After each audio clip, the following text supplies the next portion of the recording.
On the morning of the summer solstice, a blade of sunlight passes between two stone slabs and strikes the center of a spiral carved here roughly 1,000 years ago. It does this every year, at the same moment, to the same degree of precision. This is not coincidence. This is not myth. This is engineering. The people who built this did not stumble upon the solstice.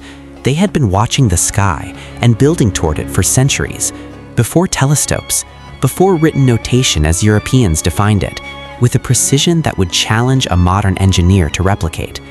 And Chaco is not alone. Across this continent, from Wyoming plateaus to Illinois river bottoms, from Ohio woodlands to Colorado canyon rims, ancient peoples built structures that track the sun, moon, and stars with sophistication that modern astronomy only began to fully appreciate 50 years ago. Many of these sites have sat in plain sight for centuries, mapped, photographed, sometimes built over, without the dominant culture asking what they were actually for. They were called mysterious. They were called primitive. They were rarely called what they actually were. They were observatories, calendars, cosmological systems encoded in stone, earth, and timber by astronomers whose knowledge was the product not of inspiration, but of generations of careful, methodical watching. This is their story, and it is not finished. At Chaco Canyon, Pueblo Bonito's south wall runs within a fraction of a degree of true east-west. Its doorways align to solar events. Its north wall encodes the 18.6-year lunar standstill cycle, the slow wobble of the moon's rising and setting points that takes nearly 2 decades to complete. The building is not beside the instrument. The building is the instrument. At Cahokia, the largest pre-Columbian city north of Mexico, the Mississippian people erected enormous circles of cedar posts. Specific posts aligned to sunrise on the equinoxes and solstices. The circle was a calendar the entire city could read. The post holes remain, rebuilt and refined across generations, each new circle more precisely aligned than the last. On a Wyoming plateau nearly 10,000 feet above sea level, someone arranged limestone rocks into a wheel 80 feet across, with 28 spokes and 6 outer cairns. Astronomers have confirmed these cairns align to the rising points of specific bright stars at dawn on the summer solstice. This is a star map built into the land. The Chaco road network spans 400 miles. The roads do not curve around obstacles. They climb cliffs. They cut through terrain that would cause any practical road builder to adjust course. These roads were not built for ease of travel. They were built for direction, for the precise relationship between a place and the sky above it. Behind every alignment was a social system, specialists who carried the astronomical knowledge, leaders who organized the labor, communities who understood the purpose. Chaco was not just a building site, it was the center of a regional knowledge network, and the road system was how that knowledge traveled. The sky was not merely a calendar, it was a covenant, a living relationship between the human community and the cosmos surrounding it. The spirals on Chaco's walls recorded solar events not as abstract data, but as moments of alignment between the human world and something larger. The solstice was not just a date, it was a renewal. Physical structure, social organization, accumulated knowledge, not separate categories, the same thing, expressed simultaneously in every stone placed, every post raised, every road cut straight toward the horizon. The observatory was the society was the astronomy. Before a single stone was placed, the builders watched, for years, for generations. The horizon is a calendar. The sun rises at its southernmost point at the winter solstice, its northernmost at the summer solstice. Reading this required no instruments. It required patience, attention, and institutional memory long enough to span multiple human lifetimes. To encode the lunar standstill cycle into Pueblo Bonito's south wall required watching the moon for at least 19 years before a single stone was laid in alignment. No individual completes that observation alone. It required institutional memory, a community that kept records across generations and built its architecture on what those records revealed. The medicine wheel's 28 spokes correspond to the 28 days of the lunar month, a number appearing in sky-watching traditions across the continent. Its cairn alignment to specific stars were confirmed partly by Plains oral traditions that described exactly such alignments. The science confirmed what the oral history had preserved. The astronomical knowledge encoded in these structures was never separate from the practical knowledge of farming and survival. The heliacal rising of specific stars, the first moment a star reappears at dawn after a period of absence, marked the moment to plant, the moment to harvest, the moment to hold ceremony. The sky told you when, the ceremony made it binding. The post holes at Cahokia's Woodhenge show multiple layers of reconstruction, each new circle more precisely aligned than the last. This is the signature of empirical knowledge, not revelation, but refinement, not guesswork, but generations of careful, patient correction. These were not people who believed the sky obeyed them. They were people who had learned, painstakingly, to read what the sky actually did. Before the canyon brightens, she is already there. She has come here before, many times, across many years. The astronomy she carries was not learned from a book. It was learned from the woman who stood here before her, who learned it from the woman before her. What she holds is not belief. It is accumulated observation, passed forward. She is not witnessing a miracle. She is taking a reading.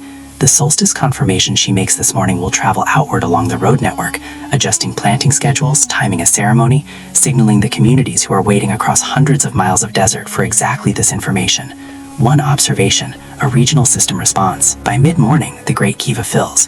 What was observed at dawn will be discussed here. The calendar confirmed, the decisions made. When to plant the canyon fields, when to expect the trading parties from the south. The observatory and the council chamber are not separate buildings. They are part of the same system. Along the road network, the news travels. The road system is not just architecture, it is a communication network whose currency is astronomical knowledge. Communities across the region will adjust their own activities based on what Chaco's observers have verified this morning. The straight road was built for exactly this. Information moving with precision across distance. The children who watch are learning something before they understand what they are learning. The discipline of presence, the importance of this particular wall at this particular moment. By the time they are ready to take this post themselves, they will have watched it for 20 years. The knowledge does not transfer through instruction alone. It transfers through years of witness practice. When prolonged drought made Chaco Center untenable, the communities moved, but the knowledge moved with them.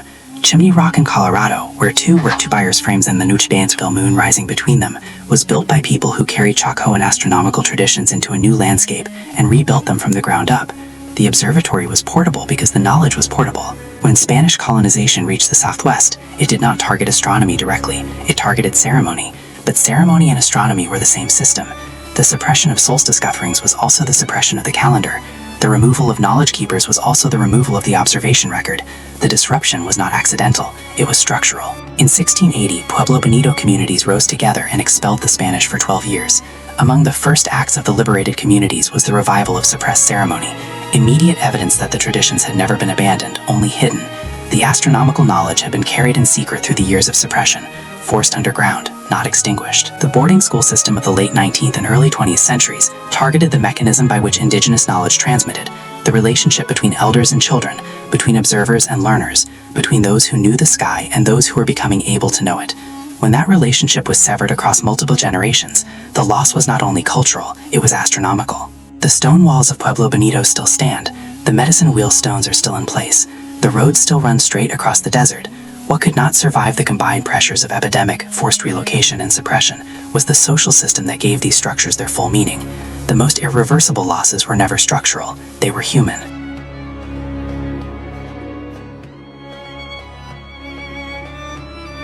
In 1977, a researcher named Anna Suffer climbed to a petroglyph site in Chaco Canyon to document rock art. It was the morning of the summer solstice. She watched as a dagger of light moved across a spiral and bisected it with perfect precision. She had walked into an observation that had been functioning, unwatched by outside eyes, for 1,000 years. The canyon had been waiting. The full extent of the Chacoan road network was not understood until aerial and satellite photography made it visible. From the ground, nearly imperceptible. From above, unmistakable. Straight lines running for miles with a confidence that no uncertain hand could draw. The sky again revealed what the land had been holding. The astronomical alignments of the Bighorn medicine meal were confirmed partly by Plains oral donations that described exactly such alignments. The traditions were not waiting to be validated by science. They had always been there, recording what the stones recorded, carrying what the alignments encoded. The science caught up to what the oral history had preserved for generations. The passive solar design principles embedded in ancestral Puebloan architecture, south-facing rooms that capture winter sun, thick walls that store heat, orientation that minimizes summer exposure, are the same principles modern sustainable architecture now applies to new construction. The knowledge was not lost because it failed. It was lost because the systems carrying it were disrupted. To track the lunar standstill and encode it in architecture requires thinking across 19 years minimum and acting on observations no single person could complete alone.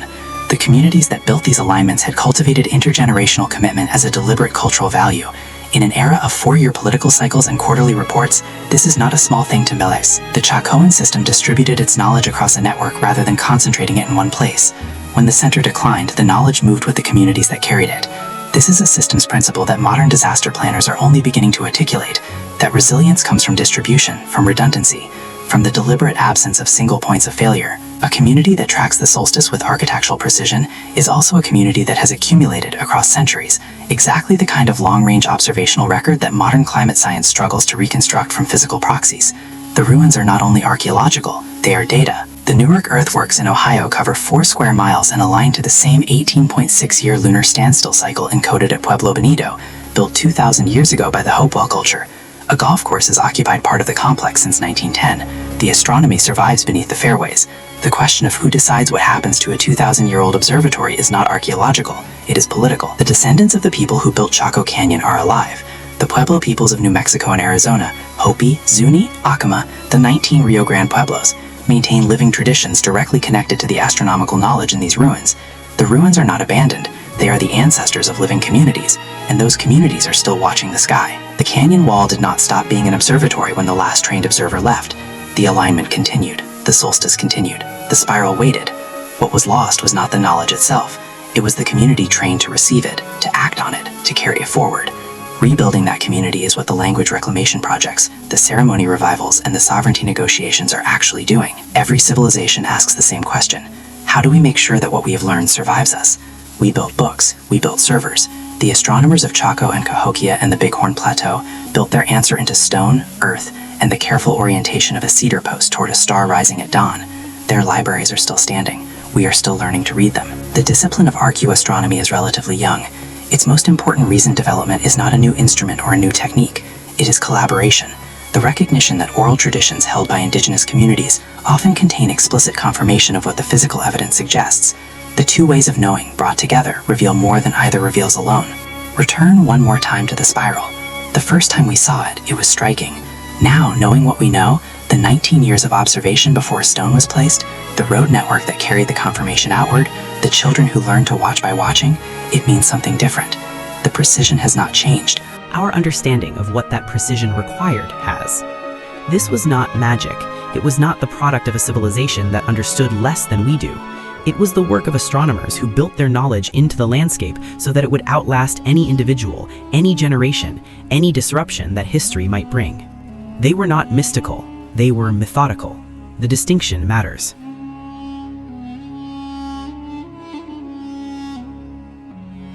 The solstice will come again. The moon will complete another 19-year cycle. The stars will rise at the same points they rose when the first post was placed, the first stone laid, the first spiral carved into the canyon wall. The sky does not require us to understand it in order to keep its appointments, but we are better, more honest, more whole when we try. We call what these people left behind history, ancient, remote, belonging to a past that has concluded. But the solstice alignments still function. The road network's geometry is still visible from space. The oral traditions that describe these systems are still spoken. History is not the right word for something that is still working. We call it the ancient world, but it might be a manual for a future that remembers, that understands long-term thinking not as a luxury, but as a survival skill, that treats the sky not as backdrop, but as record, that recognizes in these ruins not the end of a civilization, but the preserved knowledge of one. The oldest expertise on this continent was not lost in a single moment. It was pressed, suppressed, severed at specific points, and carried in secret through others. It is being recovered, slowly, collaboratively, on its own terms. The people who hold it are not museum pieces. They are the continuation of a knowledge tradition that outlasted every effort to end it. This is Before America, a channel for those who believe that understanding where we are requires understanding everything that came before, not as backdrop, not as prologue, as the substance of a story still unfolding, on land that remembers more than we have yet been willing to ask it. The sky has not changed. The knowledge is still there, written in stone, spoken in ceremony, encoded in alignments that keep their appointments, whether we witness them or not. we are learning again, slowly, from structures that were never as silent as we assumed. Stay with us, there is much more to learn.